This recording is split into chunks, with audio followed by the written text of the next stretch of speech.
गठबंधन से बीजेपी पूरे देश में हताशा में है। आप सुन रहे हो कि जब शुरुआत थी चुनाव की 400 पार।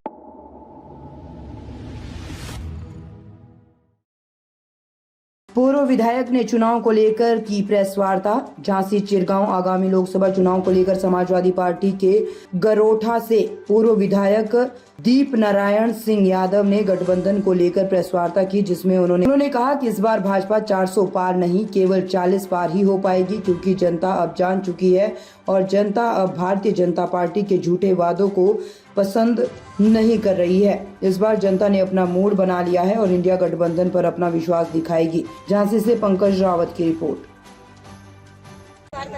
किस विषय को लेकर की है और जैसे आगामी विधानसभा चुनाव आने वाले लोकसभा, इसको लेकर क्या तैयारियां हैं और गठबंधन से बीजेपी पार्टी सामने वाली पार्टी पर क्या प्रभाव पड़ सकता है?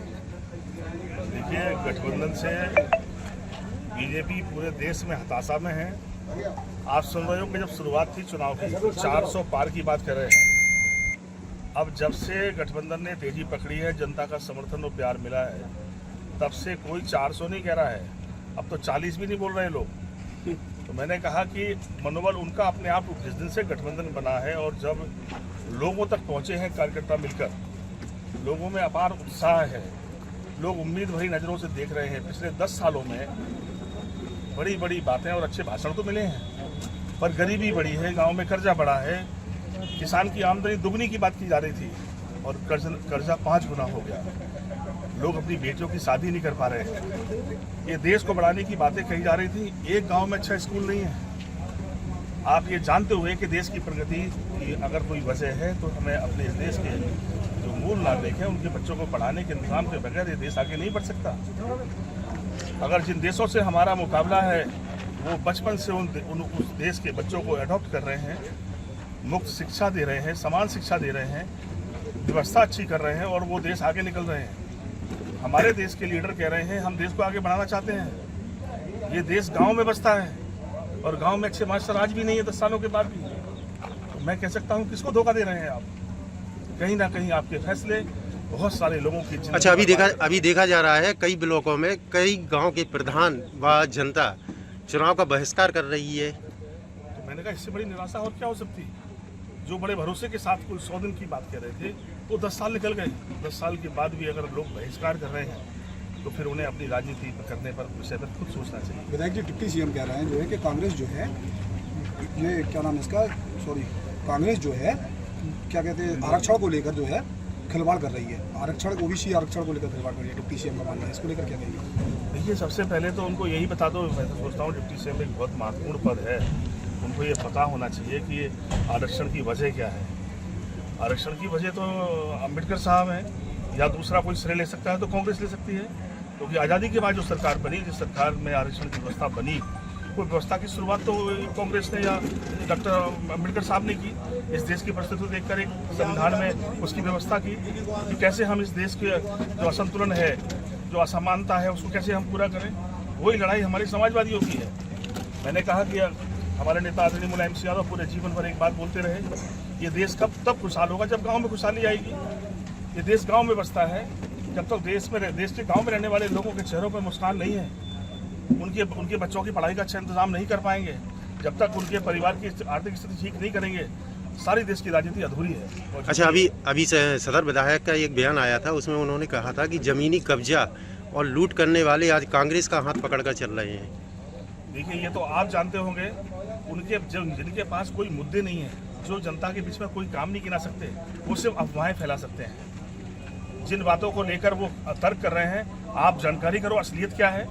आप कह सकते हैं अखिलेश यादव के समय में किसी माइके लाल की हिम्मत थी किसी जमीन पर कब्जा करने को, सरकार चलेगी पर किसी अपराधी को टिकट तक नहीं दी है। ये है मोरल, ये था अपना राजनीति करने का साफ सुथरा तरीका। बड़े बड़े दल के नेता जो आसानी से एमएलए बन सकते थे और सरकार तक पहुंचा सकते थे, लेकिन अपनी राजनीतिक जो सोच उनके पास थी उसको शामिल करके उन्होंने फैसले लिए। आप कहते हैं ना अखिलेश यादव से बड़ा दिल किसी के पास नहीं है। वो जिसके पास भी अलायंस करने गए वो अपना ये मान कर कि हम जिसके साथ खड़े हैं उसके लिए सब कुछ समर्पित है। हम अगर बहुजन समाज पार्टी के साथ गए थे तो हमने 10 MP उनके बना दिए और हम खुद 5 बन पाए। हम आज कांग्रेस के साथ भी हैं, तो जिस सीट पर जिस पे कांग्रेस लड़ रही है इस सीट पर समाजवादी पार्टी 4 लाख से अधिक वोट पाई थी, लेकिन और कांग्रेस 80,000 वोट पाई। लेकिन हमारे रिश्ते दिलों के दिमाग साफ करके हैं, हम एक दूसरे के साथ खड़े हैं। कहीं कांग्रेस हमारी मदद कर रही है तो समाजवादी पार्टी पूरी जान लगा खड़ी है। लेकिन डिप्टी सीएम तो कह रहे हैं जो है कि इस बार विपक्ष को हार का सामना देखना पड़ेगा काफी। मैंने कहा हार और जीत डिप्टी सीएम साहब को तय नहीं करनी है, जनता तय करती है। जनता ने चाह लिया तो डिप्टी सीएम। यहाँ तक की बयान है कि गठबंधन आईसीयू में भर्ती होगा। देखिए आईसीयू में कौन भर्ती होगा ये तो आपको भाषणों से लग रहा होगा लोगों के। अच्छा, पब्लिक का रुझान कैसा आप दिख रहा कैसा है? भाषण दे रहे हैं, देख रहे हैं आप। बड़े बड़े नेताओं के भाषण सुन लो आप समझ लो मानसिक स्थिति क्या है। तो कौन आईसीयू भर्ती होगा ये तो समय तय करेगा, आज तो तय नहीं हो सकता। पब्लिक का रुझान ये क्या है? गलतफहमी दूर हो जाएगी। लोग ये सोचते हैं कि जीत का तरीका कहीं नेताओं के घर से निकलता है, तो मैं आपको बता दूं जनता तय करती है।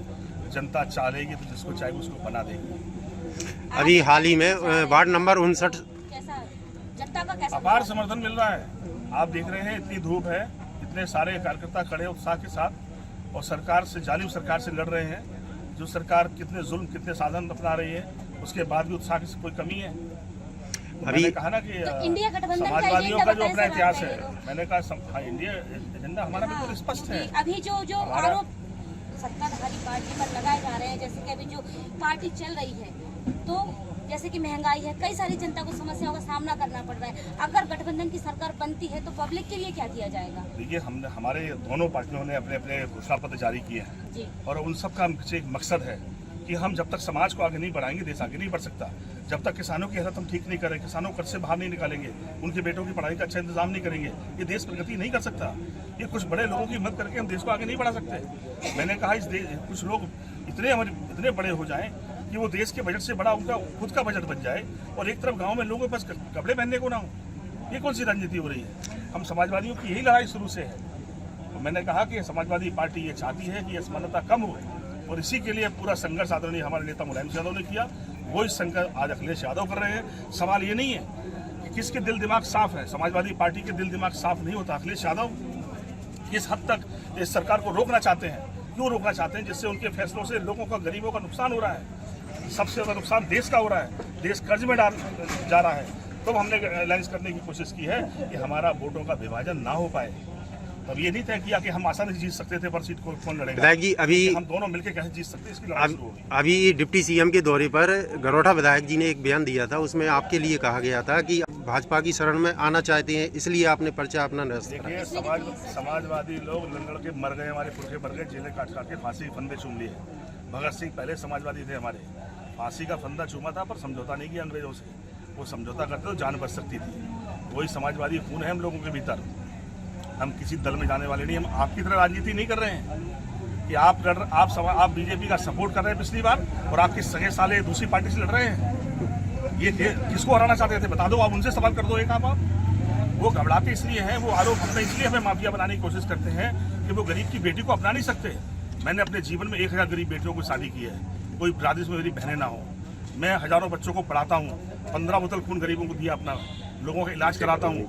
इन कामों में मेरा मुकाबला नहीं कर सकते हैं। वो कहते हैं कि ये माफिया हैं, ये कहते हैं कि इन्होंने बालू घाट चलाया। अरे भाई हमारे पास तो लीगल पट्टा था, हम तो कुल 26 महीने चलाए।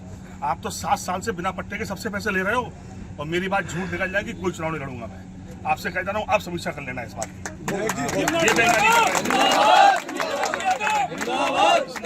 ये चुनाव लड़ रहे हैं, ये अपने नेताओं पर आरोप लगा रहे हैं। मैं अखिलेश यादव का सिपाही हूँ, जिसकी नज़र में एक दिन में किसी शर्मा को बना दे और एक दिन में एक मोहन यादव बना दे। किसी से बात करने वाले लोग नहीं है, लोग हम लोगों से बात करते हैं।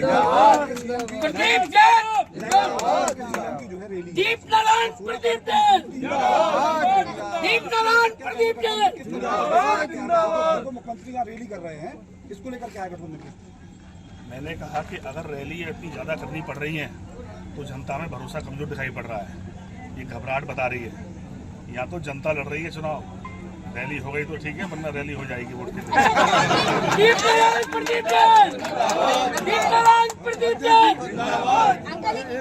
किसानों का जो नीलामी नहीं होने दी जा रही है, सरकारी केंद्रों पर बेचने के लिए बोल रहे हैं कि उस पे बेचो, प्राइवेट सरकारी केंद्रों पर जबरदस्ती बोला जा रहा था।